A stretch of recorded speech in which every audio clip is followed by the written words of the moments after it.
Para mí es muy grato darles la bienvenida a este segundo webinar sobre el proyecto Mejoramiento del Sistema de Alcantarillado y Tratamiento de Aguas Servidas de la ciudad de Puerto Maldonado, conocida como PETAR Puerto Maldonado.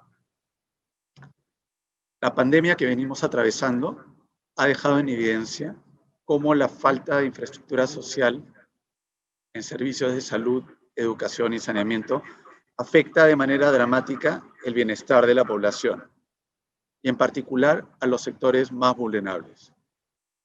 Es por ello que en nuestro actual portafolio, los proyectos de infraestructura social, que suman 33 en distintas fases de desarrollo y representan cerca de 4.000 millones de dólares de inversión, han cobrado un renovado sentido de urgencia. Esto incluye 6 proyectos de infraestructura educativa, 9 del sector salud, 18 proyectos de agua y saneamiento, como le digo, en distintas etapas, desde formulación, planeamiento, estructuración, transacción, y algunos que ya estamos en una etapa bastante avanzada, como es el caso de PETAR Puerto Maldonado. La inversión privada en estos proyectos colaborará con el cierre de brechas de infraestructura social, la cual, en el caso específico del sector agua y saneamiento, se ha calculado que asciende a cerca de más de 9.000 millones de dólares e impacta a cerca de 3 millones de peruanos, los cuales no tienen acceso a agua potable, y al mismo tiempo se estima que hay cerca de 7.4 millones de peruanos sin alcantarillado. Cabe destacar que solo el 44% de los desagües ingresan a una planta de tratamiento de aguas residuales en el Perú, lo cual muestra claramente las inmensas necesidades que tenemos en este sector.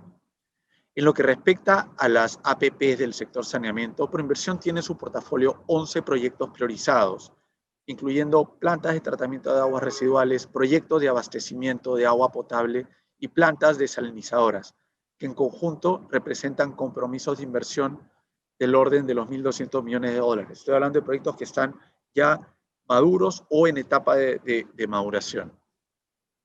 A fin de impulsar la cartera de proyectos, venimos trabajando en distintas iniciativas que permitan generar mayor celeridad en las distintas fases de desarrollo del proyecto. Entre ellas, el empaquetamiento y estandarización de los proyectos, que nos permita generar una cartera atractiva para los inversionistas y permitirnos también reducir costos de transacción.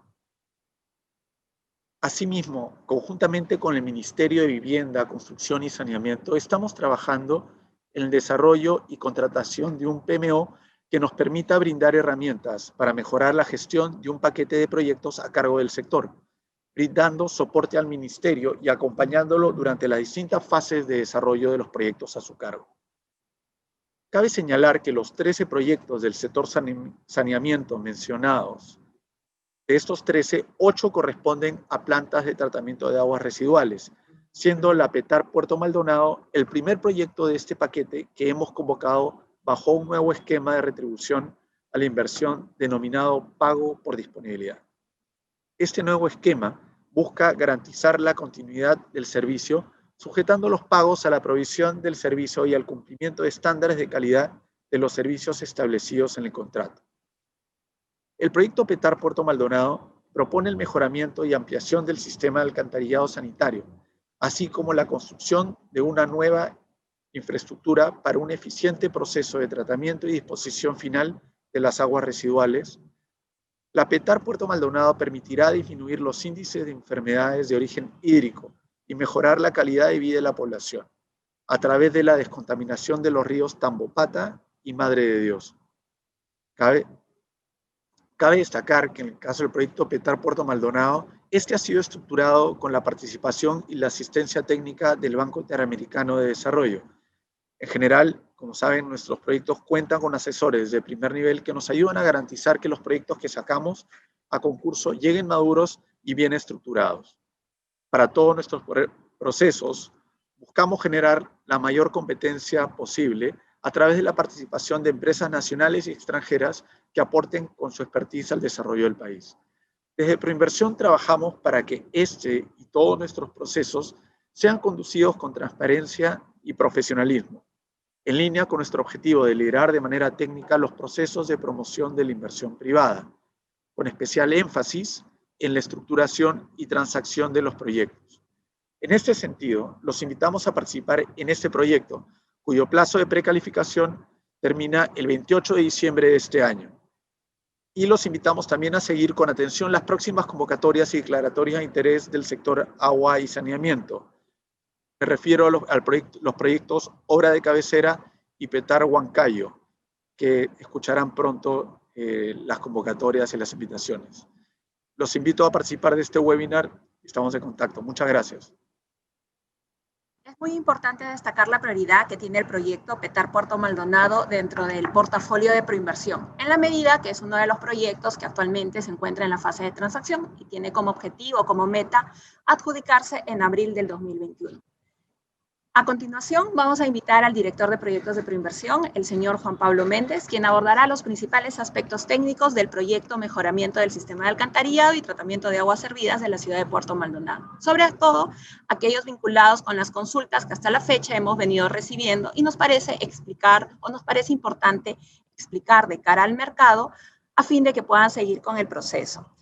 Tanto las empresas que vienen participando como las que aún están evaluando hacerlo, a fin que nos puedan remitir toda la información para la calificación del sobre número 1 antes del 28 de diciembre del año en curso. Como una indicación adicional, agradeceré que todas las preguntas que puedan surgir, iré enviándolas por favor al botón de preguntas y respuestas. Adelante, Juan Pablo.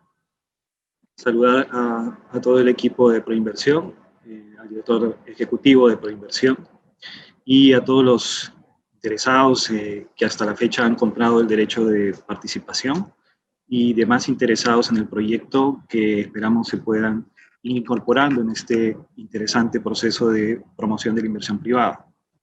Como corolario, habría que mencionar que nos encontramos en un proceso en el proceso de revisión de la segunda ronda de consultas a las bases, de las cuales hemos recibido aproximadamente poco más de 50 consultas a las bases y una cantidad similar en sugerencias al contrato. Tenemos previsto absolver las consultas a las bases el 26 de noviembre, es decir, la próxima semana, así que estamos evaluando seriamente cada una de ellas para poder tener ya un texto único ordenado de las bases que incorporen todas las modificaciones que se han realizado hasta ahora y las que realizaremos en los próximos días. Entrando al detalle del proyecto, el proyecto tiene como área de influencia la ciudad de Puerto Maldonado, la cual abarca los distritos de Tambopata y El Triunfo en las localidades el distrito, perdón, de Las Piedras, en las localidades de Tambopata y El Triunfo. Inicialmente el proyecto se concebía como ámbito de influencia solo el distrito de Tambopata. Sin embargo, durante el proceso de estructuración identificamos que la ciudad había crecido, ¿no? Particularmente a partir del puente Billinghurst que forma parte de la carretera interoceánica. Y siendo así, la ciudad de Puerto Maldonado se conforma en dos distritos, ¿no? En dos localidades. Estas dos localidades se convierten en la nueva ciudad de Puerto Maldonado. La población estimada a la fecha está en el orden de 100.000 habitantes, con un horizonte al año 2043, en el cual se ha dimensionado el proyecto, para una población estimada de 197.000 habitantes. Esta ciudad tiene como condiciones climáticas la altitud, que está en el orden de 180 metros sobre el nivel del mar. La precipitación pluvial es una zona de selva baja. Tenemos órdenes de precipitación entre 40 y 294 milímetros al día, lo cual quiere decir que tenemos una importante precipitación que debió ser considerada en el proyecto como proyectos o aspectos complementarios a considerar en la estructuración del mismo. La temperatura promedio del agua como parámetro principal para el diseño de los sistemas de tratamiento está en el orden de 28, 29 grados centígrados en los meses más fríos del año. Entonces, esto es también importante en la medida de que cualquier proceso biológico puede operar tranquilamente bajo estas condiciones. Uno de los temas en los cuales parte cualquier proyecto es a partir del diagnóstico actual de los servicios. Identificamos que al año 2019 la cobertura de agua potable se encontraba casi al 70%, la de alcantarillado prácticamente la mitad, en el orden de 35%. El tratamiento de aguas residuales era nulo y la cobertura de drenaje pluvial en el orden de 25%. Con estas consideraciones, el proyecto planteó como objetivos de cierre de brechas alcanzar el 95% de cobertura entre los periodos 2024 y 2026, tanto en agua potable como alcantarillado, tratamiento de aguas residuales al 100% de todas las aguas que sean recolectadas, de todos los desagües recolectados, y un drenaje pluvial del 100%. Pero para lograr estos objetivos de cierre de brechas del Ministerio de Vivienda, era necesario concebir más de una intervención. Por lo tanto, se consideró el proyecto Petar Puerto Maldonado con un alcance orientado al alcantarillado sanitario para atender a aquellos habitantes que tienen el servicio de agua potable y adolecen del servicio de alcantarillado, y cubrir lo que viene a ser el tratamiento de las aguas residuales. Este proyecto luego es complementado con otra intervención del Ministerio a través del programa Grandes Ciudades, con el objetivo de ampliar la cobertura en agua y alcantarillado a las metas que se indican del 95%, con la expectativa de alcanzar el 100%, por supuesto. Y un proyecto de drenaje pluvial que permita mitigar los riesgos asociados a la introducción de aguas pluviales al sistema de alcantarillado, que siempre es un aspecto que hay que considerar en los sistemas de tratamiento de aguas residuales. De esta manera, la estrategia de intervención al periodo 2021-2026 del Ministerio de Vivienda es el proyecto Petar Puerto Maldonado a través del mecanismo de asociación público-privada, con un monto de inversión estimado de 180 millones de soles.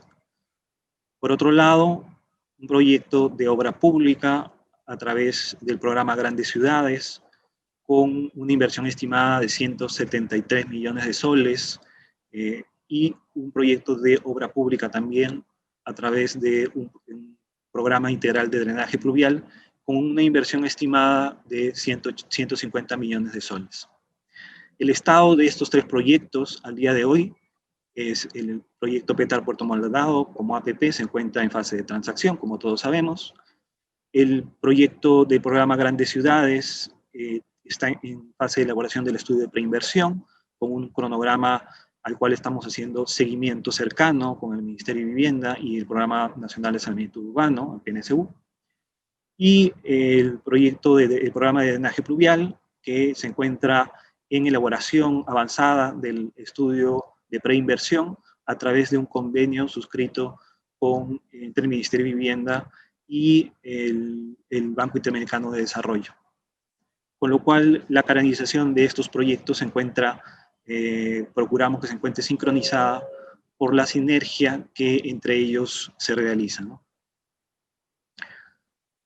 Abordando el proyecto Puerto Maldonado, deberíamos indicar que los objetivos específicos son nivelar la cobertura de alcantarillado sanitario con la de agua potable. Decíamos, actualmente tenemos 35% de cobertura de alcantarillado, la idea es alcanzar el 70% de la cobertura de agua potable. Brindar un servicio eficiente y sostenible del tratamiento y disposición final de las aguas residuales durante todo el periodo de la concesión. Este es el mecanismo que nos va a asegurar que la inversión que se realice sea sostenible en el tiempo y cumpla con los niveles de servicios esperados. Contribuir a la descontaminación de los ríos Tambopata y Madre de Dios, que actualmente reciben los desagües de la ciudad a través de 3 puntos de descarga en estos ríos, sin tratamiento alguno.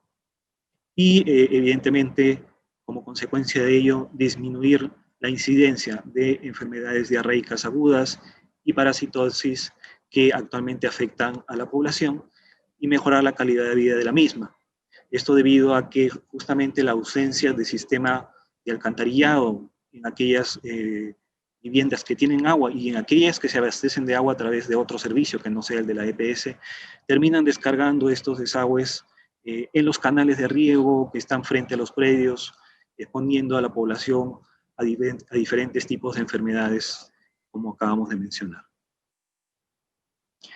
El alcance del proyecto de APP, en términos de metas físicas, podrían ser agrupados o son agrupados en dos componentes de acuerdo al contrato.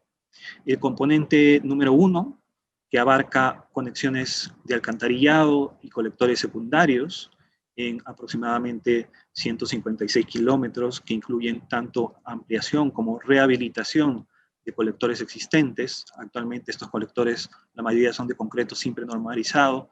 La idea es que estos pasen a un material que sea de mayor, digamos, una mayor vida útil, ¿no? Y que no sean, que el servicio sea continuo, eficiente, ¿no?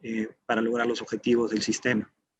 El componente 2 está conformado por los colectores primarios, estaciones de bombeo, líneas de impulsión y la planta de tratamiento de aguas residuales en dimensiones estimadas de 25 kilómetros en colectores, estaciones de bombeo aproximadamente 5, con sus respectivas líneas de impulsión, y una planta de tratamiento de 400 litros por segundo. Además, un servicio complementario de soporte técnico que el concesionario daría al prestador de servicios de saneamiento, en este caso es la Empresa Municipal de Agua Potable y Alcantarillado de Tambopata, EPS MAPAT, para el control, el monitoreo y control de las descargas de los usuarios no domésticos al sistema de alcantarillado. Esto como un mecanismo de mitigación del riesgo de que la calidad del afluente a la planta pueda variar por alguna descarga ilícita o aquella que pueda afectar la calidad de ingreso a la planta a lo largo de todo el periodo de la concesión. Estos dos componentes, en términos de lo que vendrían a ser alcances de una APP, se pueden diferenciar porque el primero es un DFBT, básicamente se encarga el concesionario del diseño, el financiamiento, la construcción, y una vez terminado estas obras y verificada su funcionalidad, son transferidas a la EPS para su operación y mantenimiento. Es decir, el alcance termina en la construcción de las obras y verificación de funcionalidad por parte del concesionario. Y el componente 2, que es el que el concesionario mantiene durante todo el periodo de la concesión, tiene como alcance el diseño, el financiamiento, la construcción, la operación y finalmente la transferencia al final del periodo de la concesión. Además del servicio complementario que se mantiene también a lo largo de toda la concesión. En cuanto a las entidades competentes o actores dentro del ámbito de esta concesión, tenemos que mencionar en principal en torno al concesionario, tenemos al concedente, el cual está representado por el Ministerio de Vivienda, Construcción y Saneamiento, que recibió a través de un convenio la delegación de facultades concedentes que la Ley Orgánica de Municipalidades le confiere a la Municipalidad Provincial de Tambopata. Siendo así, el rol concedente lo asume el Ministerio de Vivienda, Construcción y Saneamiento. Además, habrá un supervisor de diseño y obra contratado por el concedente para todo el periodo de diseño y construcción. Por otro lado, el concesionario tendrá como contraparte al prestador de servicios de saneamiento, el cual recolectará los desagües a través de las diferentes conexiones que administra de los usuarios y lo entregará en los puntos de los colectores principales para que esto finalmente sea transportado hasta la planta de tratamiento y tratado. Por otro lado tenemos a la SUNAS, que es el regulador de los servicios de saneamiento en el Perú, el cual tiene una función supervisora de cara, en principio, a la prestación de los servicios de saneamiento que MAPAT presta, es decir, verifica que tanto los servicios de agua potable y alcantarillado sean prestados de acuerdo a las normas vigentes y actúa con su rol fiscalizador y regulatorio de las tarifas frente a EMAPAT. Y también dentro del ámbito del contrato se le confiere el rol de supervisor de la prestación de los servicios del concesionario en la medida de que éste también se encuentre prestando un servicio. Del mismo modo, habrán otros actores, como por ejemplo aquellos que emiten licencias y permisos, entre ellos la Dirección General de Asuntos Ambientales del Ministerio de Vivienda, que es la que se encarga de aprobar el instrumento de gestión ambiental. La Autoridad Nacional del Agua, que es la que se encarga de autorizar los vertimientos y además recolectar, bueno, cobrar, digámoslo así, lo que viene a ser la retribución económica por vertimiento, la cual se fija todos los años mediante norma. La Municipalidad Provincial de Tambopata, que es aquella que dentro de sus competencias otorgará las licencias de construcción y también los permisos en casos de que se requiera intervenir, evidentemente, vías, ¿no? Veredas, pistas, ¿no? De tal manera que se puedan hacer las obras. Del mismo modo, la Municipalidad Distrital de Las Piedras, ¿no? Donde se encuentra el Triunfo. Y también tenemos al Ministerio de Cultura, el cual se encarga de entregar el certificado de inexistencia de restos arqueológicos y supervisar las exigencias que plantea al concesionario respecto al monitoreo arqueológico de la zona mientras se ejecutan las obras, ¿no? El plan de monitoreo. Pasamos a aspectos claves del proyecto de APP. Tenemos en principio la modalidad contractual, que es una concesión, con un plazo de 22.5 años. El monto referencial de la inversión es de 180 millones de soles sin IGB. La retribución es el mecanismo de pago por disponibilidad, con deducciones por desempeño. Este mecanismo de pago es el primer proyecto que va a incorporar este mecanismo, a diferencia de los anteriores proyectos que tienen el mecanismo de RPI. Esto en línea de las exigencias normativas y las buenas prácticas internacionales. Cofinanciamiento para este proyecto, el Ministerio de Vivienda asume la retribución de la inversión en 100%, en la medida de que en provincias, a diferencia de lo que sucede en Lima, la inversión viene siendo subsidiada por el sector. Manteniendo esta premisa, el mecanismo de APP que se desea impulsar dentro de estos proyectos debe mantener este esquema, pero en lo sucesivo, a través de los años, mientras el sector se va fortaleciendo en cuanto a la capacidad de los EPS, en cuanto a la sostenibilidad financiera, capacidad económica que puedan tener, la idea es que finalmente los usuarios a través del tiempo puedan asumir también no solo los costos de operación y mantenimiento, sino también los costos de inversión. Como capital social mínimo de la sociedad de propósito especial, es decir, del concesionario, se ha establecido un monto de 57 millones aproximadamente. El socio estratégico de la SPV es el operador, ello en la medida que es el que va a asegurar que los niveles de servicio se cumplan en el tiempo y es el que a través de este objetivo va a asegurar la retribución del inversionista. En tal sentido, el operador no solamente cumple una función de operación, sino también forma parte de la SPV como inversionista del proyecto. Garantía de fiel cumplimiento del contrato. Tenemos dos tipos de garantías. Una para el periodo de diseño y construcción, más 2 años, de un monto aproximado de 18 millones de soles, montos exactos que están en el contrato. Periodo de operación y mantenimiento, la garantía se reduce al 50% a un monto de 9 millones, con 2 años posteriores al periodo de operación. Esto con el objetivo de garantizar las obligaciones en cada uno de estos periodos. El factor de competencia en este proyecto es el menor monto del pago por disponibilidad anual, máximo ofertado. Decimos máximo en la medida de que hay un valor referencial del cual este PPD no puede ser superado en cuanto a la oferta económica. Evidentemente, luego en la fórmula del contrato hay un incentivo para poder tratar más allá de la digamos, es decir, hay un incentivo para que se traten mayor cantidad de aguas residuales. Por eso es que hay un monto variable en la fórmula de pago, como seguramente han podido observar, en el contrato de concesión. A nivel de niveles de servicio y deducciones por desempeño, tenemos 4 categorías de niveles de servicio.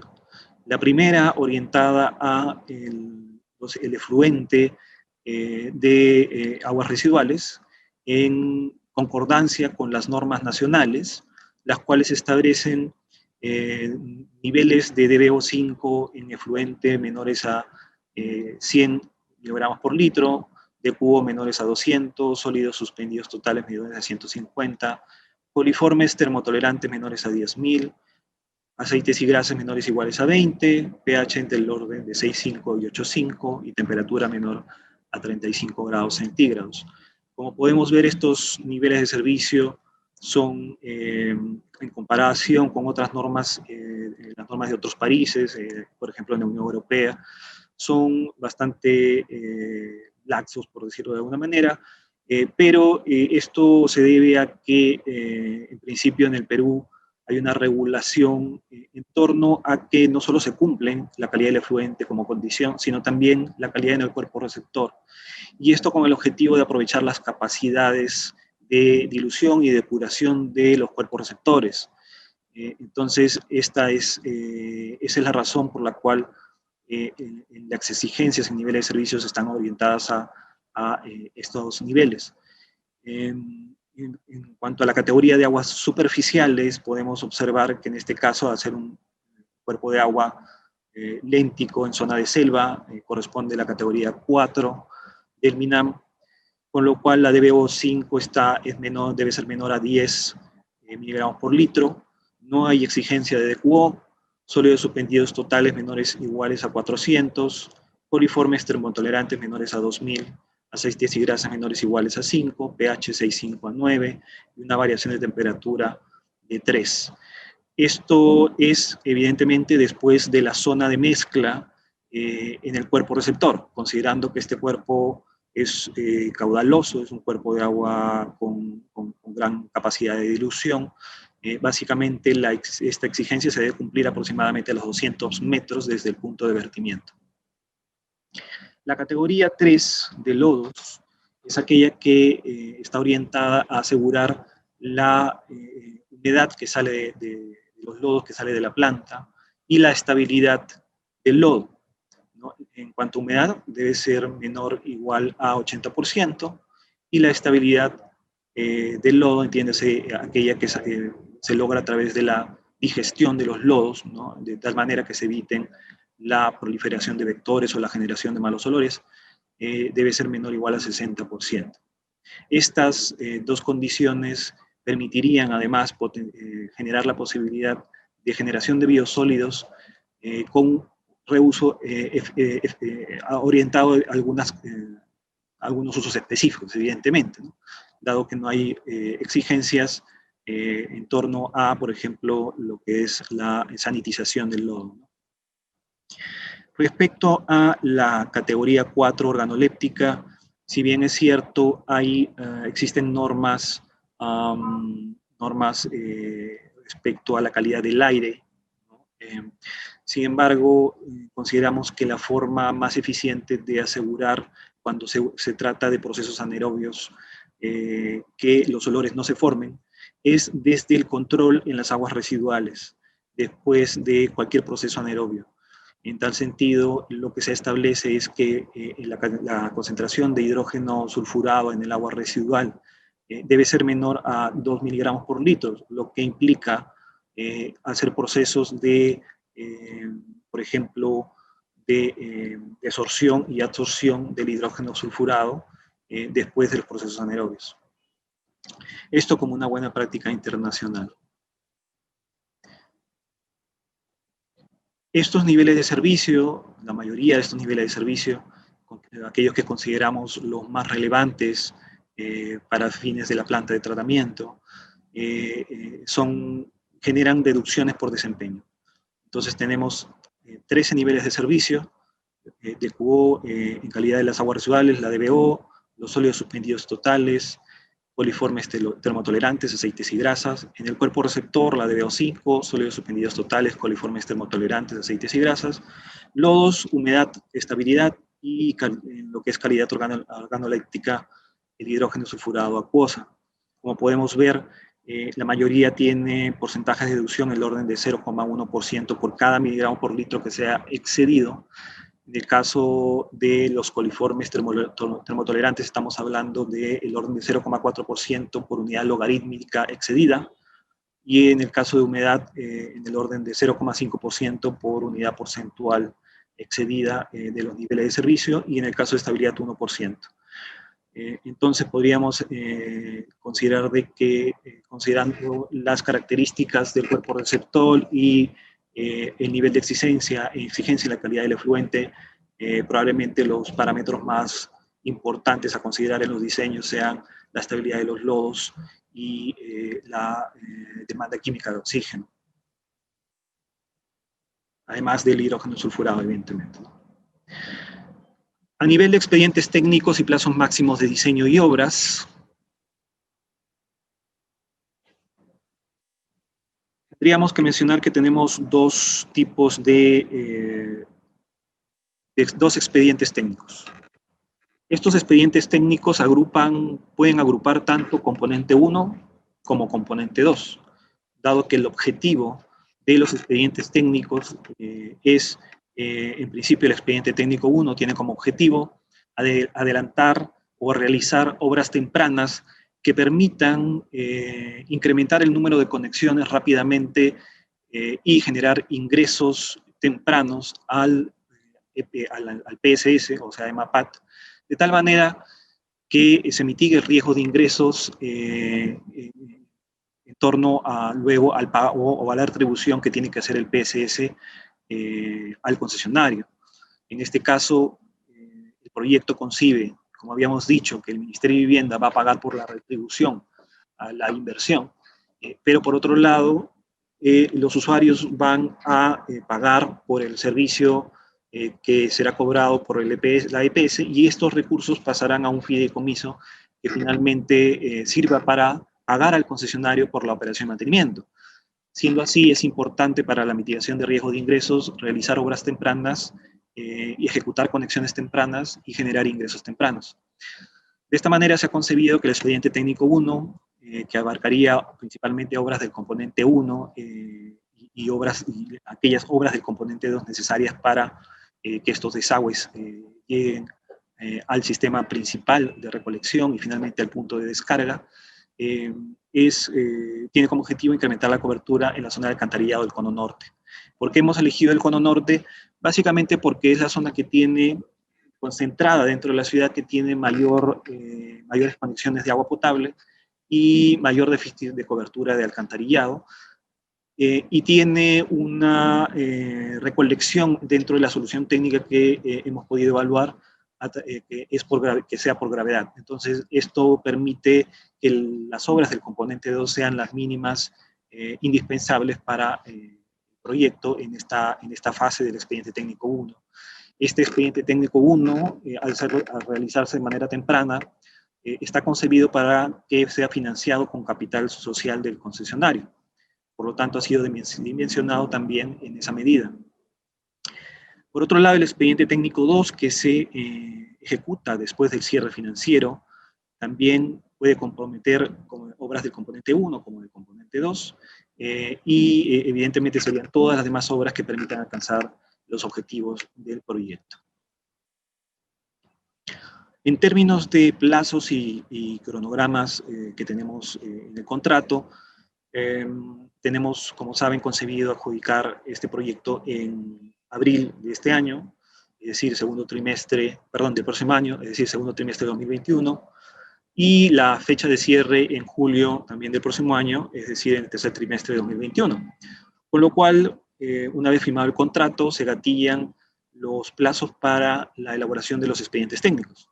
En el caso del expediente técnico 1, el contrato establece un máximo de 5 meses desde la fecha de cierre, y en el expediente técnico 2 un máximo de 12 meses desde la fecha de cierre.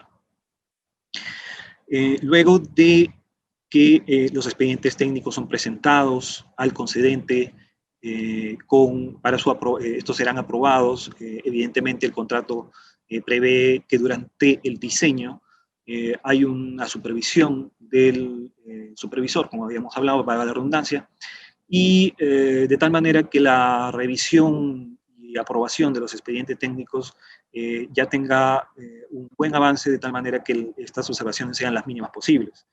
Evidentemente el contrato establece procedimientos para plantear observaciones y plazos para la subsanación del mismo en aproximadamente 2 rondas, ¿no? Con condiciones que están reguladas en el contrato. Pasado el periodo de aprobación y en el caso del expediente técnico 2, el cierre financiero, se detienen las condiciones para el inicio de las obras, en cuyo caso, en el expediente técnico 1 tendríamos un plazo de 8 meses desde la fecha de cierre para la aprobación, para el expediente técnico y 18 meses para la aprobación del expediente técnico 2. Y luego tenemos 12 meses para lo que viene a ser la ejecución de obras en el expediente técnico 1 y poco más de 12 meses para lo que viene a ser el expediente técnico 2. Pasado ese periodo viene el plazo de puesta en marcha, en cuyo caso estaríamos hablando solo de aquellas obras del componente 2, porque aquellas del componente 1 ya fueron revertidas al PSS para la operación de mantenimiento. Y luego, a través del acta de terminación y el acta de puesta en marcha, en la cual se verifica que se cumplen los niveles de servicio, se inicia el periodo de operación y mantenimiento y de la infraestructura y de soporte a los valores máximos admisibles. En cuanto al mecanismo de pago, como habíamos dicho, es el pago por disponibilidad. El concesionario tiene los riesgos de diseño, financiamiento, construcción, operación y mantenimiento, ¿no? Con la variación que hemos mencionado para el tema del componente técnico, del componente 1, ¿no? Donde hemos dicho que solamente sería DFBT. El Estado retiene los riesgos de demanda, terrenos e ingresos comerciales, ya que el PSS sigue prestando directamente el servicio de saneamiento a los usuarios finales. Cuando hablamos de los terrenos, nos referimos a aquellos terrenos que el Estado está colocando a disposición dentro del contrato para que los postores desarrollen sus soluciones técnicas y finalmente a nivel de expediente técnico las puedan desarrollar. Pero si el concesionario o un postor requiere un terreno adicional distinto a los que el concedente o el Estado está poniendo a disposición, ese terreno sería a cuenta, costo y riesgo de los postores. Por lo tanto, es necesario que de sus soluciones técnicas revisen y desarrollen, hagan una evaluación pertinente para no tener inconvenientes con este tema. Los ingresos comerciales, porque en el caso de los ingresos comerciales, el PSS va a recaudar a través de tarifa. En el Perú la regulación tarifaria es quinquenal, por lo tanto estas revisiones serán los supuestos de las estimaciones de tarifas se revisan cada 5 años, con lo cual hay mecanismos de mitigación, aparte de otros que están establecidos en el contrato, como por ejemplo el que mencionamos al principio de una generación temprana de recursos a través de las acometidas, y también el contrato prevé un periodo de 40 días hábiles de financiamiento proveedor, de tal manera que, aunado a la cuenta de reserva que se está concibiendo en el contrato, permitan al fideicomiso y a la EPS tener los recursos para acometer la retribución por operación de mantenimiento. La demanda decimos que es riesgo del Estado porque el tamaño de la planta y los caudales máximos horarios en los colectores principales también están definidos contractualmente. Por lo tanto, ese riesgo de demanda es acometido por el Estado. El pago del concesionario se gatilla a partir de la disponibilidad del servicio, ¿no? Esto con el objetivo de mitigar el riesgo de terminación anticipada. Se generan incentivos para el inicio y la culminación oportuna de las obras y el inicio de la operación, puesto que el inversionista recién va a tener su retribución a partir del inicio de la operación, con lo cual entendemos que tiene el incentivo necesario para terminar los expedientes técnicos oportunamente, ¿no? Iniciar las obras y terminarlas oportunamente e iniciar la operación oportunamente. El pago al concesionario se encuentra sujeto a deducciones por desempeño, lo cual desincentiva el incumplimiento de los niveles de servicio. Esto es un tema que está siempre aunado al mecanismo de pago por desempeño y es una buena práctica que hemos venido implementando también desde el proyecto PETAR Titicaca. Las deducciones que excedan el nivel máximo establecido son diferidas a fin de no afectar a los lenders, ¿no? Uno de los aspectos que hemos considerado en el diseño de la estructuración del contrato es que si bien las deducciones de desempeño pueden ser en algún momento elevadas, siempre hay que concebir esta posibilidad, estas no pueden ser descontadas de la retribución en un solo periodo cuando esto puede afectar la retribución a los acreedores, ¿no? Es decir, a los lenders. Entonces, el proyecto ha concebido que, alcanzado un máximo de deducción, este excedente es diferido para el siguiente periodo. El servicio se preliquida mensualmente y se remunera trimestralmente. El proceso de liquidación está establecido también en el contrato, el cual está sometido a supervisión por parte de la SUNAS. Y él es el que da la conformidad al monto que finalmente se va a retribuir al concesionario, revisando, por ejemplo, o verificando las deducciones por incumplimiento de niveles de servicio. En términos de un flujo de pago por servicios, podemos ver en esta lámina cómo el concesionario recibe por el servicio de construcción un pago por el Ministerio de Vivienda a través del fideicomiso, ¿no? Y por el servicio de operación y mantenimiento y soporte técnico de los valores máximos admisibles, un pago a través del fideicomiso por parte de EMAPAT, ¿no? Bajo la supervisión de la SUNAS. A su vez, como decíamos, EMAPAT cobra a los usuarios a través de las tarifas por los servicios de agua potable, alcantarillado y tratamiento de aguas residuales.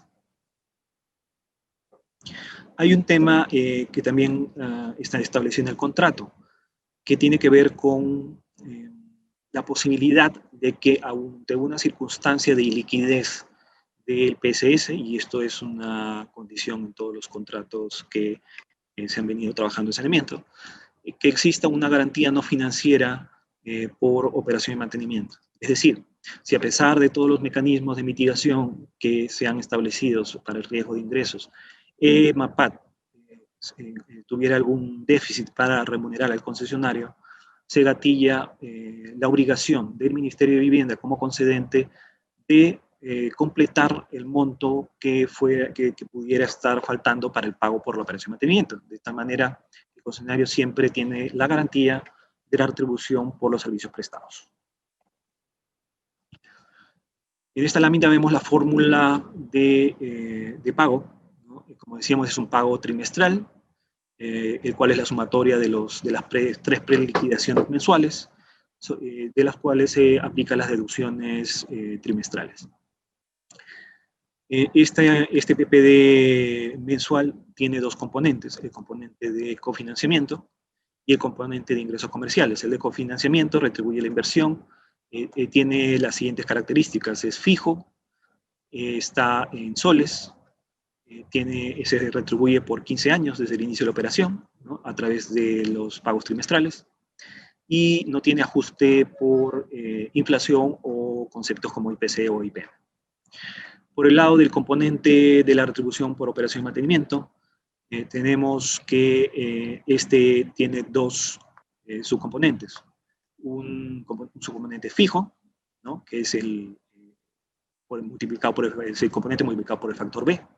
Un componente variable cuyo objetivo está asociado o mejor dicho, cuya variable está asociada a la carga orgánica removida, ¿no? Para generar justamente un incentivo para retribuir una para una mayor remoción de la carga en beneficio del ambiente. Con lo cual, a pesar de que tengamos niveles de servicios laxos, siempre existe el incentivo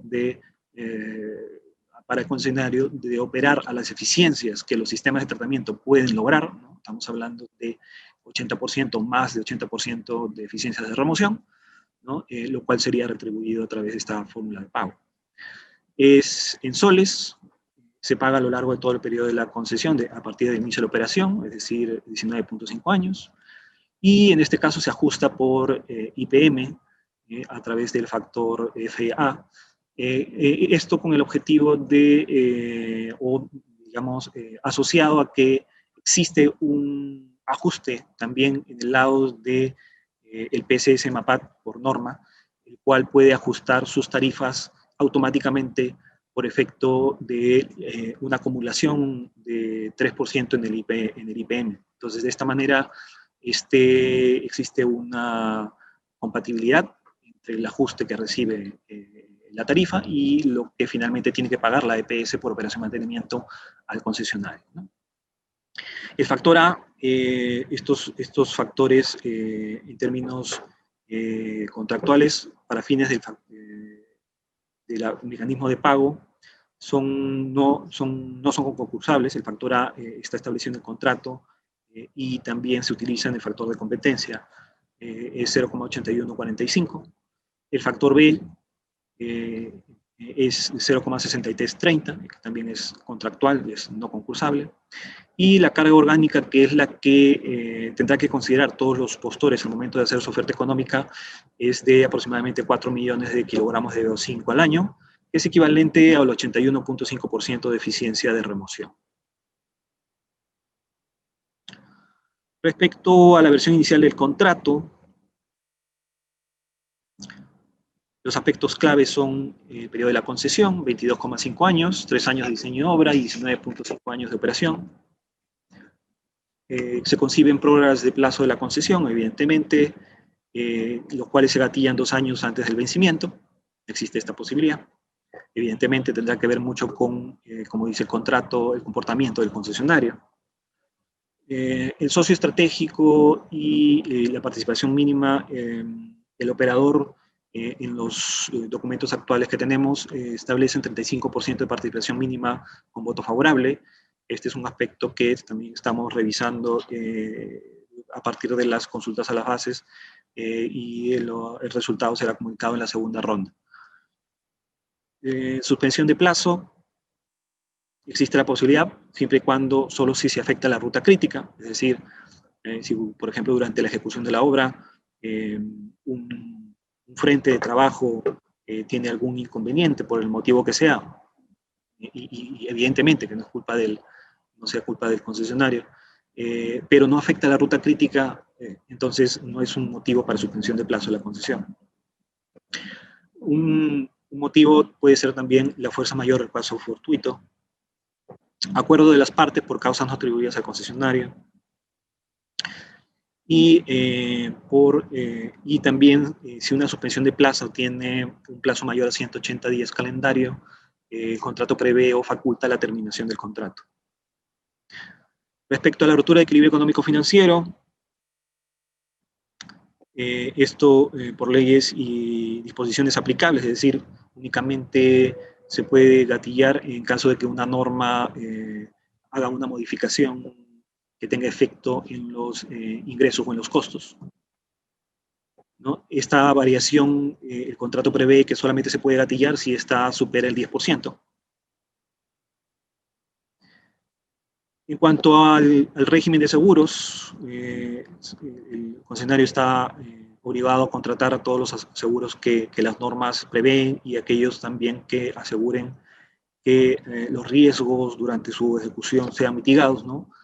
Personales, los riesgos de los trabajadores, digamos, los seguros asociados a personal, lo que es riesgo de construcción y montaje, riesgo de obras civiles terminadas, seguro de propiedad de todo riesgo, responsabilidad civil general, contractual, extracontractual y patronal. Respecto al cierre financiero y garantías de acreedores permitidos, el cierre financiero por norma está a cargo de Proinversión. por lo que el contrato ha previsto los plazos pertinentes para esa revisión. Las garantías que prevé el contrato son hipotecas sobre el derecho de la concesión, fideicomiso, cesión de ingresos, cobros o flujos, garantía mobiliaria del 100% de acciones o participaciones del capital social. Y en este contrato también, debido al mecanismo de pago, la posibilidad del ejercicio de stepping rights por parte de los acreedores permitidos. Respecto a la solución de controversias, se prevé trato directo, controversias técnicas por arbitraje de conciencia, controversias no técnicas diferenciadas por el monto de la controversia en torno a 30 millones de dólares, en cuyo caso mayor ese monto sería arbitraje internacional y menor arbitraje nacional. Causales de terminación por vencimiento de plazo, mutuo acuerdo, incumplimiento del concesionario, por incumplimiento del concedente, por decisión unilateral del concedente, por fuerza mayor o caso fortuito, por aplicación de la cláusula anticorrupción, ¿no? Cada una de estas causales de terminación tiene su regulación respectiva dentro de la versión inicial del contrato. En cuanto a la liquidación en caso de terminación, es el valor contable de los activos, ¿no? Y aquí cabría mencionar que en el caso de incumplimiento por culpa del concesionario, hay además un castigo a la liquidación, ¿no? Que está prevista en el monto de 10%.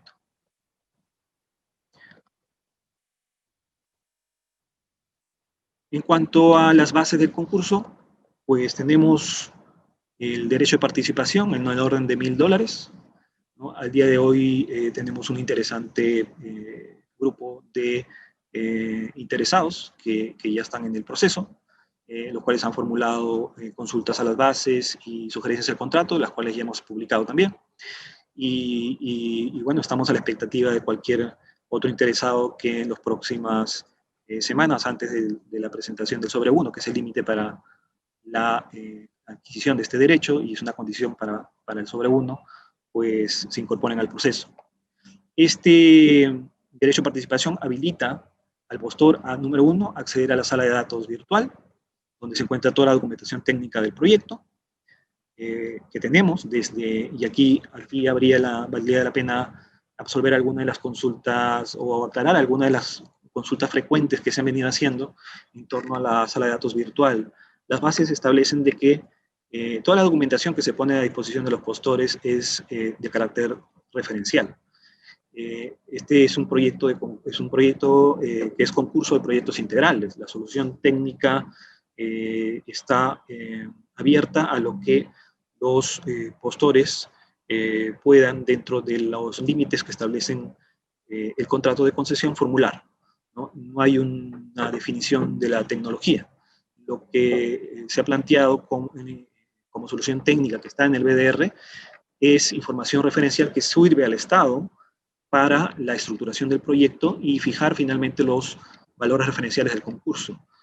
Pero no es de ninguna manera esa información, digamos, vinculante o que pueda en algún momento, si basan su decisión en esta información o en desarrollar su propuesta sobre esta información, pueda ser indicada como, digamos, riesgo del Estado. De alguna manera, y eso está establecido claramente en las bases, por lo que recomendamos revisar, valorar, ¿no? Y calificar la información, ¿no? Y desarrollar cualquier estudio adicional que consideren pertinente para desarrollar sus propuestas y finalmente del expediente técnico que el concesionario revisará durante la ejecución contractual, ¿no? Algunos postores o algunos interesados ya están solicitando hacer visitas al campo. Está abierta esta posibilidad. Pueden enviar correo a los correos establecidos en las bases para solicitar una visita a campo y hacer las coordinaciones por parte de Proinversión con los actores en la zona. Otro de los aspectos que habilita el derecho de participación es realizar consultas a las bases, evidentemente, ¿no? Aquel interesado que haya mandado por correo alguna consulta pero no haya pagado el derecho de participación no podrá ser considerada dentro de la absolución de las consultas. También tienen derecho a hacer sugerencias al contrato. Las bases prevén que estas sugerencias con Proinversión las revisa y finalmente publica todas las sugerencias que ha recibido. Y evidentemente participar en el concurso y presentar los sobres 1, 2 y 3. Como decíamos, coordinar visitas técnicas en la zona es un aspecto que también está habilitado para los que paguen derecho de participación. En cuanto a los requisitos, tenemos los requisitos generales, técnicos. En cuanto a los requisitos generales, experiencia en APP, bajo esquemas de FBOT, de carácter Project Finance, ¿no? Esto es importante tener en consideración. Los documentos que sirvan para acreditar esta experiencia general tienen que permitir identificar claramente que el proyecto ha sido realizado bajo el mecanismo de Project Finance. Esto es lo que nos va a permitir o que permite a Proinversión evaluar el sobre número 1. Si hay alguna duda respecto a cualquier documentación, están abiertos a formularlo. Las bases establecen que todos los que han comprado derecho de participación tienen derecho a solicitar reuniones con Proinversión y en esas reuniones podemos resolver cualquier duda que pueda estar quedando respecto a los documentos que sirvan para acreditar las experiencias.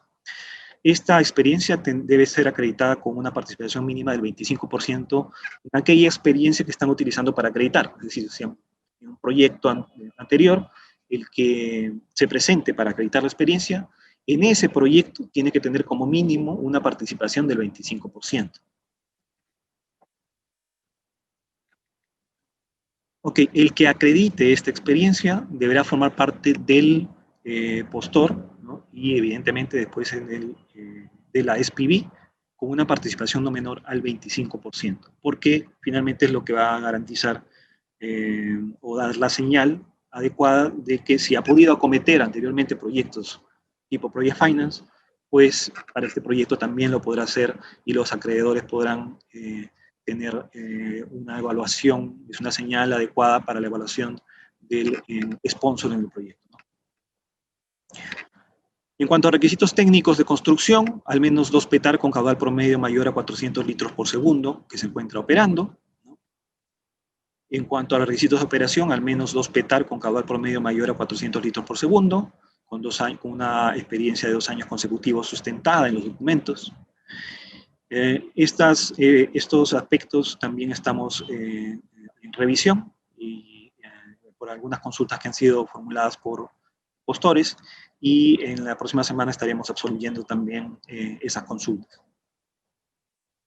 Al 25% de participación en la experiencia acreditada, como en el caso anterior, directamente por el postor o miembro del consorcio o a través de vinculadas o tercero constructor, ¿no? En este proyecto es posible presentar a un tercero constructor para acreditar esta experiencia, el cual luego estaría obligado el concesionario, en el caso de ser adjudicado, a contratar. En cuanto a los requisitos financieros, patrimonio neto mínimo de 90 millones de soles, se acredita directamente o a través de miembros del consorcio o empresas vinculadas.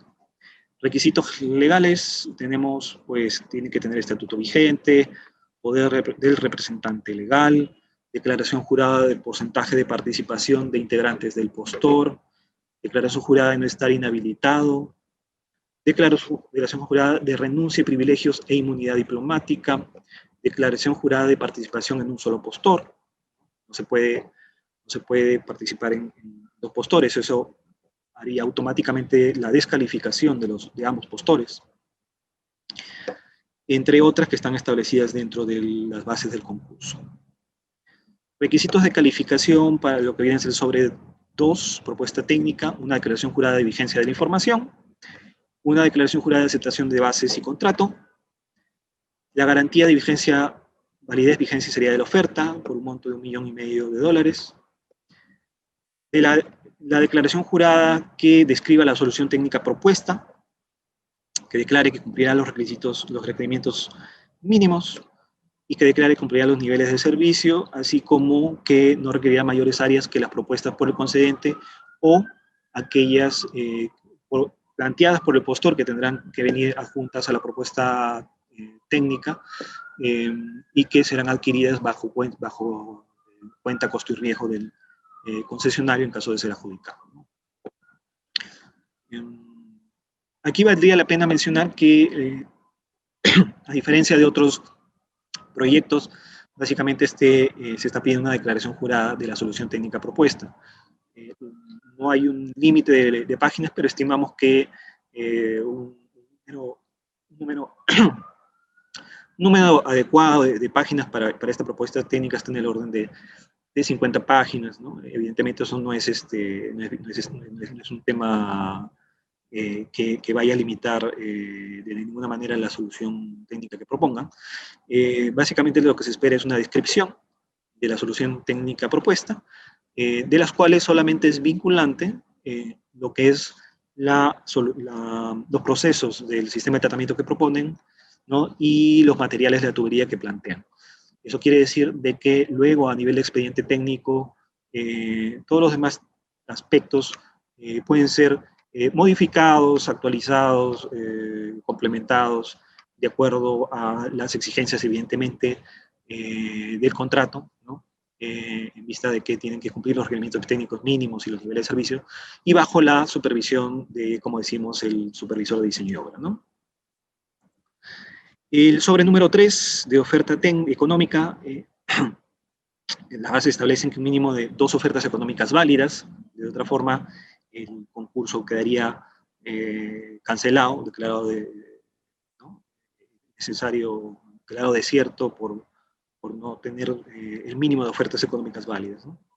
El monto del PPD máximo ofertado debe estar establecido en la oferta económica, para lo cual se va a entregar un papel de seguridad donde va a estar impreso el formato, el anexo respectivo de las bases, en donde básicamente a mano pondrán el valor de la oferta económica, tanto en letras como en números, ¿no? Y eso sería el sobre el número 3. La vigencia de esta oferta económica es por 120 días calendario desde su presentación. Esto en la medida de que por algún motivo podría ser que el adjudicatario digamos, no llegara a suscribir el contrato, entonces las bases tienen que prever también esta condición, en cuyo caso las bases permiten la posibilidad de adjudicar el segundo lugar. Por lo tanto, es necesario tener la vigencia de esta oferta económica por el plazo indicado. El factor de competencia hemos dicho que es el menor valor de la oferta económica, ¿no? El cual es el pago por disponibilidad anual. Este no podrá superar el valor referencial que mediante circular vamos a comunicar oportunamente. También hay el mecanismo de mitigación de ofertas temerarias, ¿no? El cual se clasifica en 2 posibilidades, ¿no? Que se presenten solo 2 postores que califican, ¿no? Que es el mínimo para que el proceso continúe, en cuyo caso se considera una oferta temeraria aquella que tenga una reducción respecto al valor referencial mayor al 15%, y en el caso de que sean más de 2 postores, ¿no? 3, 4, 5, la oferta temeraria es aquella la cual el valor hay una baja de 15% respecto al promedio de las ofertas económicas. Entonces, las consecuencias de tener una oferta temeraria es que el postor adjudicatario deberá presentar una garantía de fiel cumplimiento del periodo de diseño de operación del doble del valor. Bien, entonces habiendo barrido y tratado de aclarar y explicar cada uno de estos aspectos, nos quedaría solamente hablar del cronograma del concurso, en el cual tenemos la línea de tiempo actualizada a la fecha, donde la convocatoria se cumplió el 17 de septiembre de este año, la primera ronda el 15 de octubre también se cumplió, la segunda ronda fue el 12 de noviembre, la cual también se cumplió, y la próxima semana vamos a absorber las consultas formuladas, publicar las sugerencias al contrato. Y en términos de hitos clave, el siguiente hito es la presentación de sobre número 1, que es el 28 de diciembre de 2020. Esta fecha la vamos a vamos a sacar en la próxima semana una, digamos, una modificación del cronograma para que sea mucho más clara la fecha, porque hemos estado recibiendo bastantes consultas respecto a las fechas, ¿no? Entonces, para evitar esta, digamos, para generar una mayor claridad, ¿no? Las fechas que actualmente ya están en términos relativos respecto a la presentación de sobre 1, las vamos a publicar con fechas específicas. Con respecto a lo que viene a ser la presentación de sobre 2 y 3, también hemos estado recibiendo consultas con respecto a los plazos. El cronograma actual lo que establece es que este se gatilla después de la publicación de la versión final del contrato, pero el cronograma no establece cuál es la fecha de la publicación de esta versión final del contrato. Esto es porque esta fecha es relativa, dado que el momento de la publicación no depende enteramente de Proinversión, depende de pasar por una serie de aprobaciones que la norma establece, que pueden hacer variar la publicación de la versión final del contrato. Lo único que está en el contrato actualmente es la publicación de los proyectos de versión final de contrato. Con lo cual, lo que vamos a hacer en la próxima semana es publicar también en el cronograma esta fecha, que va a seguir siendo relativa, ¿no? Pero que ya va a estar, digamos, mucho más clara en el cronograma para que pueda entenderse, ¿no? Que la fecha estimada, ¿no? Está en el orden de abril 21. ¿no? Evidentemente nosotros tenemos un cronograma de trabajo que estamos siguiendo y que nos da una fecha exacta dentro de este mes, pero digamos que esto puede ser incluso dentro de los días, podría ser incluso los primeros días de abril o los últimos días de abril, ¿no? Entonces eso se va a ir esclareciendo conforme vayamos publicando los proyectos de versión final de contrato que establece el cronograma, que es previo, uno es previo a la conformidad del Ministerio de Vivienda, otro es previo a la opinión favorable del Ministerio de Economía y Finanzas, y otro es previo a la opinión previa, valga la redundancia, de la Contraloría General de la República. Y bueno, eso es lo que queríamos comentar. Aquí tenemos los correos electrónicos en los cuales pueden comunicarse con nosotros. Mi correo es jmendez@proinversión.gov.p. El correo del proyecto es petarmaldonado@proinversión.gov.p. ¿no? Y los dos enlaces que tenemos disponibles para acceder a información el primero es el landing page, que cualquier buscador uno puede colocar Petar Puerto Maldonado y le va a salir inmediatamente estas dos opciones, ¿no?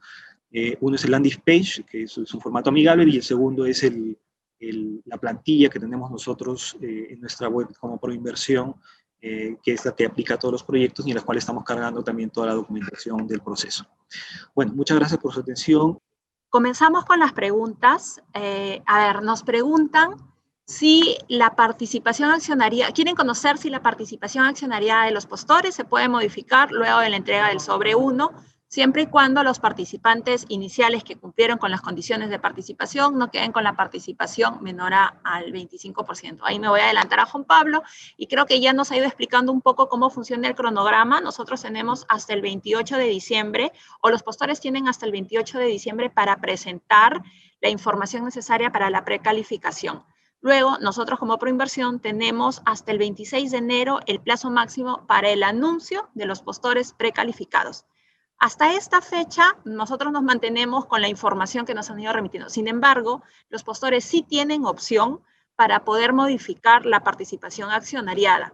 La pregunta es, ¿y hasta cuándo? Son hasta 10 días después, 10 días hábiles después del anuncio de precalificados. Es decir, sumando nuestros plazos del cronograma, 10 días hábiles después del 26 de enero. Ese es el plazo máximo para la modificación de la conformación del consorcio, para la modificación de la conformación de cada uno de los postores. Esa es la primera pregunta.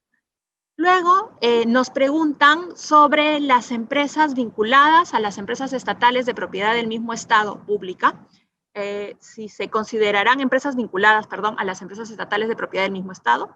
De no ser así, se estaría limitando seriamente la competencia con empresas de propiedad privada. Gracias anticipadas por esta respuesta. Nosotros, a nivel de las bases, nosotros establecemos requisitos técnicos, financieros, que son del ámbito de nuestra discrecionalidad. Sin embargo, hay requisitos que nosotros no tenemos manejo, que son se basan en los impedimentos e incompatibilidades, en las cuales nosotros tomamos lo dispuesto en el marco normativo, con lo cual todo aquel impedimento, toda aquella restricción legal sobre la participación de los postores, contratistas, son delimitadas más bien en el ámbito de la normativa, y lo que hacen las bases es tomar esa fuente de información. Luego nos hacen una pregunta de cómo se va a evitar la presentación de ofertas temerarias. Ya Juan Pablo lo ha mencionado en la exposición, sin embargo, de repente para mayor precisión, pueden en el numeral 32 de las bases, ustedes pueden advertir el mecanismo, que creo que de manera sucinta, es la exigencia del doble de la garantía de diseño y de construcción para aquellas ofertas consideradas como temerarias. Y ahí tenemos dos escenarios. Cuando tenemos dos, es aquellas que se alejen más del 15% del valor referencial, y si tenemos más de dos postores, aquellas que se alejen más del 15% de la media, ¿no? Del monto de la propuesta económica media. Luego hay varias preguntas vinculadas al tema de los cronogramas. Primero nos preguntan si no hay ningún cambio a la agenda debido a la contingencia actual, quisiera decir entre paréntesis ya superada. Ahí, para atender estas preguntas, es bueno considerar que nosotros actualmente venimos avanzando con las actividades del proyecto conforme el cronograma planteado y expuesto por Juan Pablo. Durante este proceso hemos recibido el interés y la participación activa de distintas empresas del mercado en general. Se ha posibilitado 2 rondas de consultas a las bases y al contrato, por lo que al día de hoy no advertimos de cara al proyecto la necesidad de modificar los plazos. Sin embargo, vamos a seguir monitoreando y conversando permanentemente con los inversionistas en caso exista alguna necesidad de hacer algún cambio. Al día de hoy no advertimos esa necesidad. También nos han preguntado, referido al tema de los cronogramas, se sugiere poner en el cronograma fechas previstas o estimadas. Sí, es nuestro compromiso. Ya Juan Pablo anticipó que en breve estamos sacando una circular en la cual ponemos fechas ya más claras para evitar cualquier duda. Esa es nuestra tarea. También nos preguntan, se establece como antes del 28 de diciembre la presentación del sobre 1. Esto significa que podemos entregar previo al 28 de diciembre. Por favor, indicar mecanismo para agendar cita, para hacer la entrega. Sí, nosotros como Proinversión siempre mantenemos el contacto con todos los interesados. Si es que la información está prevista con fecha anterior, el plazo del 28 de diciembre es el plazo máximo y podemos recibirlo y podemos concertar cualquier cita con anterioridad. En la página, los 2 correos que ha mencionado en la última hoja de la presentación Juan Pablo, están los contactos para poder gestionar estas reuniones. Ahí, de repente, para precisar la política de transparencia y puertas abiertas que tenemos como institución. Luego tenemos unas consultas técnicas que Juan Pablo nos va a ayudar a resolver. La primera consulta, Juan Pablo, es si la capacidad técnica puede ser sumatoria de varias PETAR. Luego es si se puede presentar tecnología propia, diferente a la que se establezca en el expediente técnico. Juan Pablo, te dejo con las respuestas. Ok, gracias, Karin. Sí, a ver, con respecto a si se puede sumar experiencias para calificar, no. Las bases no permiten esa posibilidad. En los contratos, tanto en los contratos o en los proyectos de iniciativa estatal que hemos, Proinversión viene trabajando hasta ahora, como en iniciativas privadas, y de acuerdo a los lineamientos, incluso para iniciativas privadas, siempre se establece como criterio una experiencia o una capacidad mínima que está asociada a la capacidad de diseño de las plantas. Esto porque de esta manera podemos garantizar que el postor tenga la experiencia asociada al tamaño del proyecto, no solamente a través de del monto de la inversión, sino también respecto a la capacidad de haber operado plantas de similar envergadura.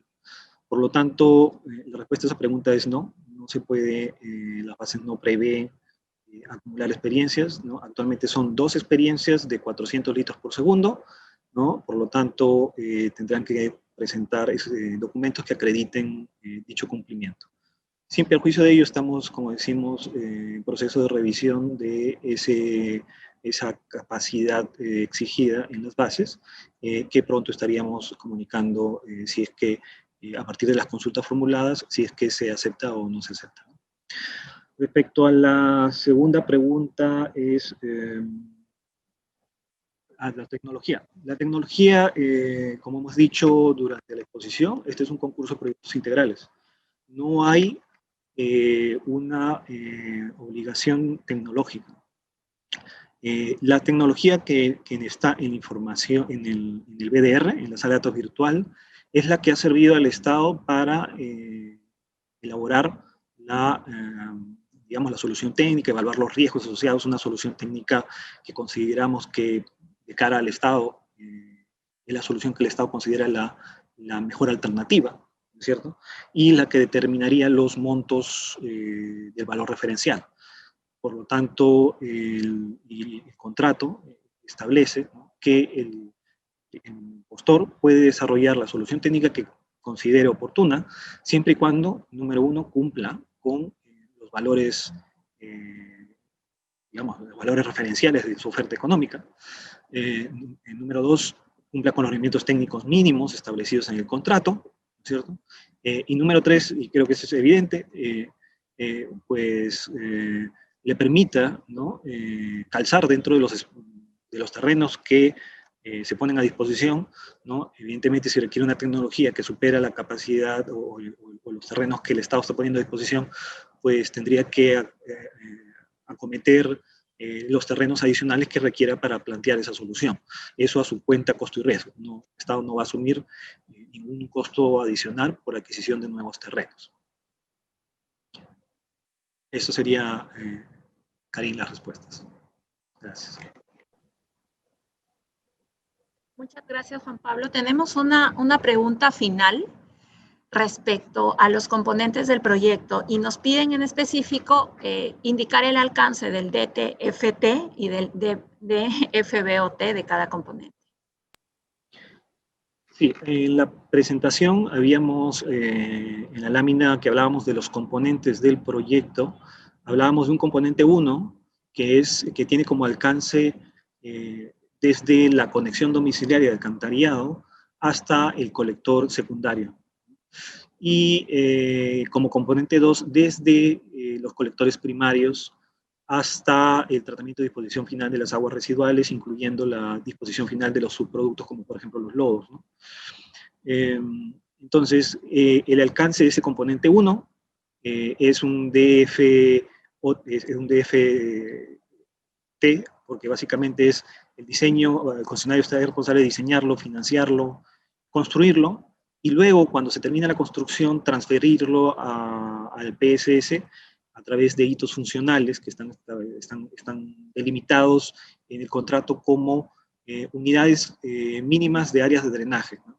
Por ejemplo, un hito funcional tiene que ser como mínimo un área de drenaje, pero podría ser, un hito funcional podría ser 2 áreas de drenaje, 3 áreas de drenaje, ya dependerá de cómo conciban a nivel de expediente técnico sus hitos funcionales y programen sus obras. Una vez culminada y verificada la funcionalidad de estos hitos, son revertidos al PSS para que se encargue de operación y mantenimiento, ¿no? Y el contrato establece una obligación del concesionario respecto a los vicios ocultos de esa infraestructura que se transfiere. Y esto se basa en la exigencia que ya está establecida en normas como la Ley de Contrataciones del Estado, donde bajo el mecanismo de obra pública, tanto los que elaboraban expediente técnico, el supervisor o el ejecutor de la obra es responsable hasta 7 años después de la terminación de la misma por los vicios ocultos. Entonces, eso es el componente 1. El componente 2 se encarga el concesionario, como dijimos, durante todo el periodo de la concesión, por lo tanto, incluye la operación y mantenimiento de esa infraestructura. Muchas gracias, Juan Pablo, por la atención de las consultas y en general muchas gracias a todo el público, a todos los interesados. Les recordamos nuevamente que cuentan con un canal abierto para la atención de las consultas que no hayan podido ser planteadas durante el evento o las consultas que se susciten durante la revisión de la documentación del proyecto. y en general para poder atender y guiarlos durante todo este proceso a través del correo electrónico o a través de reuniones bilaterales. Asimismo, les informamos que la información compartida el día de hoy será colgada en el landing page del proyecto que estamos compartiendo en estos momentos a través del chat, y agradeceremos además que puedan, a través del enlace encuesta que también estamos agregando al chat, darnos opinión sobre este evento y los canales a través de los cuales prefieren mantenerse informados para mejorar así nuestra difusión. Finalmente, además del agradecimiento, los invitamos a participar en el proceso de promoción del proyecto Petar Maldonado, así como los otros proyectos que desde Proinversión venimos promoviendo en el sector saneamiento y que estaremos convocando próximamente. Esto es el proyecto Obras de Cabecera y Plantas de Tratamiento de Aguas Residuales en Huancayo. A todos los presentes les agradecemos su gentil participación. Muy buenos días a todos.